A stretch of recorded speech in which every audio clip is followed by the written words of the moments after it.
Church leaders have intervened to try to stop a new political party calling itself Australian Christians.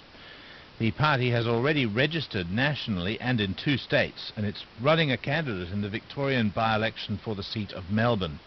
The National Director of Australian Christians says it stands up for Christian values and hopes to put in a strong showing at the next federal election.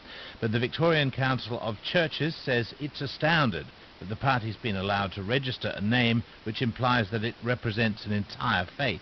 It's worried about the implications for religious harmony. Simon Lauder reports. There are 16 candidates running to replace the retiring Labor member for Melbourne at the by-election later this week. It's a race between Labor and the Greens, so Australian Christians candidate Maria Bengtsson is realistic about her chances. So I just be happy if I get 4%, I will be happy, yeah. Ms Bengtsson is also realistic about some of her beliefs, aware that her stance against halal food products in supermarkets will be described as discriminatory. So I'm not racist, but what we don't like that another religions like Islamic people pushing their religion, their halal food, their culture, their Sharia law. We are against this. As a Christian, we're living in Christian country, and I represent 60%, over 60% of Christian in Australia. Maria Bengtsson's candidacy in Melbourne is something of a road test for Australian Christians. The party's national director, Ray Moran, says Australian Christians hopes to become a truly national party before the next federal election. We're registered in Western Australia and Victoria. We will be also registering offices in Tasmania, South Australia and Queensland. Mr Moran says he wants other parties which identify as Christian to unite under the banner of Australian Christians, and many of the party's members have come from the Christian Democratic Party. Out of the Christian Democratic Party, a number of people started this new party called Australian Christians, and inviting people from the CDP, from Family First and from the DLP to join us under one banner. The party has gained registration in Victoria despite a strong protest from the Victorian Council of Churches and the Anglican Archbishop of Melbourne, Philip Freer.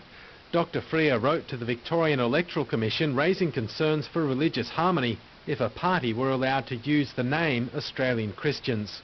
The General Secretary of the Victorian Council of Churches, Teo Mackay, says the name is potentially misleading. By calling themselves Australian Christians, they could very easily give the impression during an election campaign that they are speaking for all adherents to the Christian faith. And what I know of the party, they really do not represent the broad scope of Christianity. It would even be more accessible if they would call themselves Australian Christian Party, but they have very specifically gone along the lines of Australian Christians. What's at stake here? Why is this important?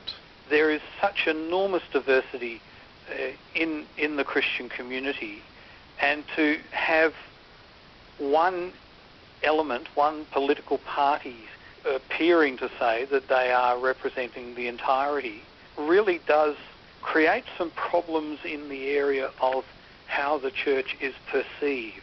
And that's our primary concern. Ray Moran from Australian Christians rejects the Council's concerns. We'll never claim to represent every single Australian Christian, but nevertheless the name is tells people exactly what we're about. We're about Christian values and retaining those in Australia. You're obviously hoping to grab the attention of all Australian Christians with that name, though, aren't you? Yes.